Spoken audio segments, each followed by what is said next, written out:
আসসালামু আলাইকুম রহমতুল্লাহি ওবরকাতুহু। সম্মানিত দর্শক, বাংলাদেশ ব্যাংকের গভর্নর সাহেবের একটি বক্তব্য অতি সম্প্রতি রীতিমতো ভাইরাল হয়েছে।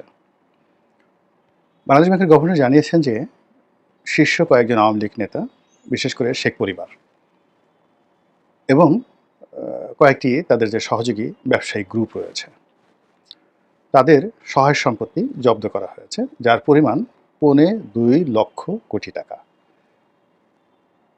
আবার বলছি যে এই যে 2.25 লক্ষ টাকা আওয়ামী লীগ নেতাদের সহায় সম্পত্তি, খুবই ক্ষুদ্র একটা অংশ, এটিকে সরকার জব্দ করেছে এবং এটিকে রিসিভার নিয়োগ করা হবে এবং এটিকে রাষ্ট্রীয় কোষাগারে যদি জমা করা হয়, তাহলে দেখা গেল যে একটা বাজেটের, আমাদের যে জাতীয় বাজেট, সেই বাজেটের একটা বিরাট অংশ এখান থেকে চলে আসবে। এক, এবং এই কাজটি খুব অল্প সময়ের মধ্যে এত সুন্দরভাবে করা হয়েছে যে এর ফলে তারা যারা এই কাজ করেছেন তাদের ভীষণ রকম একটা আশার সঞ্চার হয়েছে, ভীষণ রকম একটা উদ্দীপনা তাদের মধ্যে দেখা দিয়েছে। তারা চিন্তা করলেন যে ঢাকা শহরের কিছু শীর্ষ ব্যবসায়ী, তারপর শেখ পরিবারের কয়েকজন লোকজন তাদের সহায় সম্পত্তি জব্দ করে যদি 2 লক্ষ কোটি টাকা, 2.25 লক্ষ কোটি টাকা মানে 2 লক্ষ কোটি টাকা অন অ্যাভারেজে হয়, তাহলে সারা বাংলাদেশে উপজেলা পর্যায়ে, জেলা পর্যায়ে, তারপর ইউনিয়ন পর্যায়ে যদি চেয়ারম্যান, পৌরসভার মেয়র, উপজেলা চেয়ারম্যান, তারপরে উপজেলা পর্যায়ে, ইউনিয়ন পর্যায়ের বিভিন্ন কন্ট্রাক্টর রয়েছেন, ইউনিয়ন আওয়ামী লীগের সভাপতি রয়েছেন, যারা ইতিমধ্যে অনেক মামলার আসামি হয়ে পলাতক রয়েছেন, তো তাদের সহায় সম্পত্তি যদি এভাবে জব্দ করা হয়, এই ওসিলাতে যে তারা পলাতক, তাদেরকে ধরার জন্য এটা করা খুব জরুরি। তাহলে সরকারের জন্য আসলে আরও অতিরিক্ত 10 লক্ষ বা 12 লক্ষ কোটি টাকার সহায় সম্পত্তি জব্দ করা এটা কোনো বিষয় না, এবং সেই কাজটি করার জন্য তারা চমৎকারভাবে এগোচ্ছেন। অন্য একটি পত্রিকাতে আমরা যে রিপোর্ট দেখলাম, সেই রিপোর্টটা হলো যে এই ইউনিয়ন পর্যায়ে আওয়ামী লীগের ধনাঢ্য ব্যক্তিদেরকে টার্গেট করার জন্য যে তালিকা প্রণয়ন, সে কাজটি ইতিমধ্যে করা হয়ে গেছে এবং পুলিশের যে অপরাধ শাখা সিআইডির মাধ্যমে এই কাজটি করা হয়েছে। আপনারা জানেন যে আওয়ামী লীগ জামানাতে যে দুর্নীতি হয়েছে, অনিয়ম হয়েছে, তার একটা বিরাট অংশ প্রান্তিক পর্যায়ে চলে গেছে। যেমন ধরুন একটা ইউনিয়ন, আমি আমার এলাকাতে বলতে পারি, একটা ইউনিয়নের চেয়ারম্যান, সে প্রায় 7-8 কোটি টাকা খরচ করে গ্রামে একটা বাড়ি করেছে, অনেকগুলো তার গাড়ি আছে, তারপরে শেষে নগদ অর্থ আছে, অথচ আজ থেকে 8-10 বছর আগে তার কিছুই ছিল না, ঢাকা শহরে একটা মেসে ছিলেন।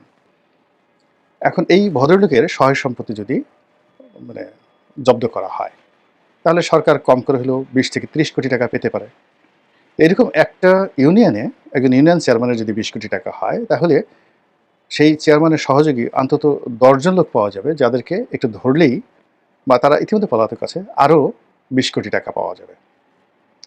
তো একটা ইউনিয়নে যদি 20 কোটি টাকা পাওয়া যায় চেয়ারম্যানের কাছ থেকে, অন্যান্যের কাছ থেকে 20 কোটি, তো সব মিলিয়ে 40 কোটি টাকা। আরও ধরেন কিছু লোক আছেন, সব মিলিয়ে তারা টার্গেট করলো যে আমরা 50 কোটি টাকা প্রতিটি ইউনিয়ন থেকে আমরা কালেকশন করবো আওয়ামী লীগের লোকদের সহায় সম্পত্তি জব্দ করে। এটা কোনো বিষয়ই নয়, সে টাকাও আছে, সহায় আছে, সম্পত্তি আছে, বৈধ অবৈধ পরের ব্যাপার, বাট সরকার যদি জব্দ করে এই টাকা সংগ্রহ করতে চায়, এটা তার জন্য কোনো বিষয় না। ফলে কি হলো, সারা বাংলাদেশে রীতিমতো একটা দৌড়াদৌড়ি শুরু হয়ে যাবে। সেই দৌড়াদৌড়ির রাজনৈতিক ফল আছে, অর্থনৈতিক ফল আছে, সেটি নিয়ে দ্বিতীয় পর্যায়ে আলোচনা করবো। এখন ইউনিয়ন ছেড়ে আপনি চলে আসেন উপজেলাতে। তো উপজেলাতে যদি আপনি 100 কোটি টাকা টার্গেট করেন, যে একটা উপজেলা থেকে আপনি 100 কোটি টাকা টার্গেট করবেন ইউনিয়নের বাইরে গিয়ে, শুধু উপজেলা সদরে যারা উপজেলা পর্যায়ে রাজনীতি করেন। তারপর যদি আপনি চলে যান জেলা পর্যায়ে, যে না, আমি এখানে জেলা থেকে, জেলার যারা আওয়ামী লীগের নেতৃবৃন্দ রয়েছেন তাদের সহায় সম্পত্তি জব্দ করে আমি 200 কোটি টাকা আয় করব। তাহলে ধরুন একটা উপজেলাতে যদি 10টা করে ইউনিয়ন থাকে, তাহলে 500 কোটি টাকা, 50 কোটি টাকা করে হলে। আর যদি উপজেলা ধরেন, তাহলে 200 কোটি। একটা জেলাতে যদি তাহলে 500 কোটি আর হলো 200 কোটি, 700 কোটি না, উপজেলাতে 100 কোটি ধরেছি, তাহলে 600 কোটি। আর যদি জেলাতে ধরেন, তাহলে প্রথমত একটা জেলাতে যদি গড়ে 4টা করে উপজেলা থাকে, তাহলে 424 কোটি টাকা। তো ২৪০০ কোটি টাকার সঙ্গে আপনি জেলাতে ধরেন ২০০ কোটি টাকা, ২৬০০ কোটি টাকা, এটাকে কমাইয়ে আর একটু কমিয়ে আনেন, ২৫০০ কোটি টাকা আনেন, কিংবা ধরেন ২৫০০ কোটি টাকা বা ২০০০ কোটি টাকা আরও হিসেবের জন্য। তাহলে ৬৪টি জেলা থেকে আপনি কত টাকা পান এইভাবে সংগ্রহ করে, মানে একেবারে জেনারেলাইজ। আর এর মধ্যে আপনি হয়তো রাঘব বোয়াল পেয়ে যাবেন যাদের এক একজনের ১০০ কোটি ১৫০ কোটি টাকার সম্পদ রয়েছে। এটা একেবারে জেনারেল পর্যায়ে ধরলাম আর কি। এর ফলে সরকার যদি ১০ লক্ষ কোটি টাকা সংগ্রহ করেন, ফ্রিজ করেন বা অবরুদ্ধ করেন, তখন এই লোকগুলো ছেড়ে দে মাখিয়ে দে বাঁচি। এর কারণ হলো মানুষের জীবনে যত অপকর্ম, মানে যা কিছু মানুষ করে তার একটা বিরাট অংশ সে করে টাকা উপার্জনের জন্য। তো সেই টাকা যখন সরকার অবরুদ্ধ করে ফেলে, সে লোক পাগল হয়ে যাবে, অনেক আত্মহত্যা করবে, অনেকের পরিবার একেবারে রাস্তার ফকির হয়ে যাবে। এর ফলে আওয়ামী লীগের অস্তিত্ব থাকবে না, যত কথাই বললেন না কেন। মানে আপনার যদি সম্পত্তি নিয়ে নেওয়া হয়, বাড়ি নিয়ে নেওয়া হচ্ছে, বাড়ি থেকে বউ বাচ্চাদেরকে তাড়িয়ে দেওয়া হচ্ছে। এখন বেনজির হয়তো দেশে বাইরে যেতে পেরেছে, কিন্তু যদি একজন চেয়ারম্যানকে এই কাজ করা হয় তাহলে সে কোথায় দাঁড়াবে? তাকে গিয়ে ফকির হয়ে অন্য জায়গায় শ্বশুরবাড়িতে থাকতে হবে, অমুক বাড়িতে থাকতে হবে, এবং ওই অবস্থাতে কেউ কাকে আশ্রয় দেয় না। তো এইভাবে সারা বাংলাদেশে যদি আওয়ামী লীগের ১০,০০০ বা ২০,০০০ লোককে এভাবে টার্গেট করে নেতৃত্ব শূন্য করে দেওয়া হয়, তাহলে তাদের কাছে দুটো অপশন থাকবে। একটা অপশন হলো পাগল হয়ে যাওয়া, আওয়ামী লীগ ছেড়ে দেওয়া। দ্বিতীয় অপশন হলো সরকারের সঙ্গে একটা নেগোসিয়েশন করা, নেগোসিয়েশন করে সরকারের যে দল, সেই দলে যোগদান করা এবং মামলা মোকদ্দমা, এই সহায় সম্পত্তি জব্দর অবস্থা থেকে নিজেদেরকে ফিরে আনা। এর ফলে কী হলো? সরকার দাঁড়িয়ে গেল। এবং ঠিক এটাকে বলা হয় ইস্ট ইন্ডিয়া থেরাপি। নবাব সিরাজউদ্দৌলার পরে মীর জাফর আলী খান, মীর জাফরের পর যিনি আসলেন মীর কাসিম, মীর কাসিমের পরে আবার মীর জাফর।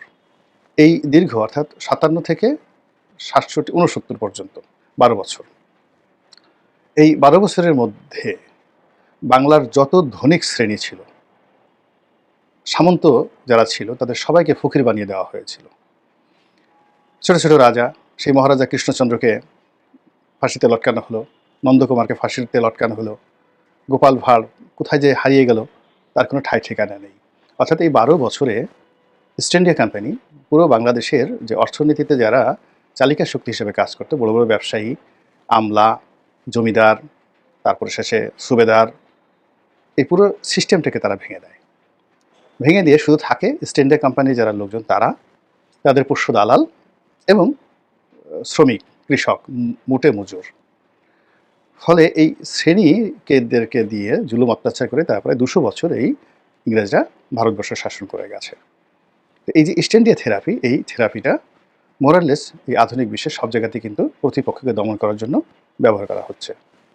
এবং এটা আমেরিকাও করে, তারপরে শেষে ইউরোপ করে, ভারত করে, এমনকি আমাদের দেশে যে সরকার, আওয়ামী লীগ ঠিক সেম কাজটি করেছে। তারা বিএনপি এবং জামাতের যত রকম প্রতিষ্ঠান আছে, ইসলামী ব্যাংকগুলো দখল করে নেওয়ার কী রিজন ছিল বলেন তো? জামাতকে অর্থনৈতিকভাবে দুর্বল করে দেওয়া। জামাতের যত ব্যবসায়িক প্রতিষ্ঠান ছিল সব তছনছ করে দিয়েছে। বিএনপির আব্দুল আল মিন্টু, মোর্শেদ খান থেকে শুরু করে বড় বড় যারা ব্যবসায়ী ছিলেন, একে খান গ্রুপ, গিয়ে দেখেন পুরো বিএনপির যারা ফাইন্যান্সে ছিলেন সবাইকে রীতিমতো দেউলিয়া করে দেওয়া হয়েছে। ফলে বিএনপির কিন্তু মেরুদণ্ড ভেঙে গেছে। এই যে এখন বিএনপি লোকদের যে চাঁদাবাজি কেন হচ্ছে? অভাব থেকে। এরা একসময় ধনী ছিল, এরপর গরিব হয়ে গেছে। ১৫-১৬ বছর যাবৎ গরিব হতে হতে এখন তাদের আবার টাকা উপার্জন করার স্বাদ হয়েছে। তো এই জন্য খুব তাড়াহুড়ো করতে গিয়ে দীর্ঘদিনের ক্ষুধার্ত মানুষের সামনে যখন খাবার দেওয়া হয়, তখন তার মাথা ঠিক থাকে না। সে দেখা গেল মুরগির রানের কামড় দিতে গিয়ে হাড্ডি সহ খেয়ে ফেলে, গলা আটকে যায়। তো এখন এই চাঁদাবাজিতে বিএনপির গলা আটকে যাচ্ছে। তো আওয়ামী লীগ বিএনপির বিরুদ্ধে, জামাতের বিরুদ্ধে যে কাজ করেছে, এমনকি জাতীয় পার্টির বিরুদ্ধে যে কাজ করে, জাতীয় পার্টির অনেক বড় বড় ব্যবসায়ী ছিল, সবাইকে তছনছ করে দেওয়া হয়েছে। তছনছ করে দেওয়া হয়েছে। একসময় র্যাঙ্কস গ্রুপ খুব বড় প্রতিষ্ঠান ছিল আব্দুর রব সাহেবের, এদেরকে শেষ করে দেওয়া হয়েছে। একসময় সালমান এফ রহমান জাতীয় পার্টির লোক ছিলেন, সেখান থেকে তাকে নিয়ে আসা হয়েছে। এইরকম তো ঠিক সেম কাজটা এখন, যেহেতু ইকোনমিটা আওয়ামী লীগের হাতে টিল নাও এখন পর্যন্ত, সেই ইকোনমির যে ভিত্তিটা, বেসিসটা, সেটাকে ধ্বংস করার জন্য যদি সরকার এই যে সম্পত্তি জব্দের মতো কর্মকাণ্ড শুরু করে, তাহলে সারা বাংলাদেশে আওয়ামী লীগের মধ্যে একটা কান্নার রোল পড়ে যাবে। এক, তারা যদি এই কাজটি সফলভাবে করতে পারে এবং প্রথমে ভয় দেখিয়ে জব্দ করে তারপরে তাদেরকে যদি আবার রাজনীতিতে পুনর্বাসিত করতে পারে, অর্থনীতির তুলনামূলকভাবে কম ক্ষতি হবে, কিন্তু তাদের রাজনীতিটা দাঁড়িয়ে যাবে। আর থার্ড হলো আওয়ামী লীগের রাজনীতি এতটা দুর্বল হয়ে যাবে, তখন বিএনপি দুর্বল না আওয়ামী লীগ দুর্বল, এটি নিয়ে আবার নতুন করে আলোচনা শুরু হয়ে যাবে।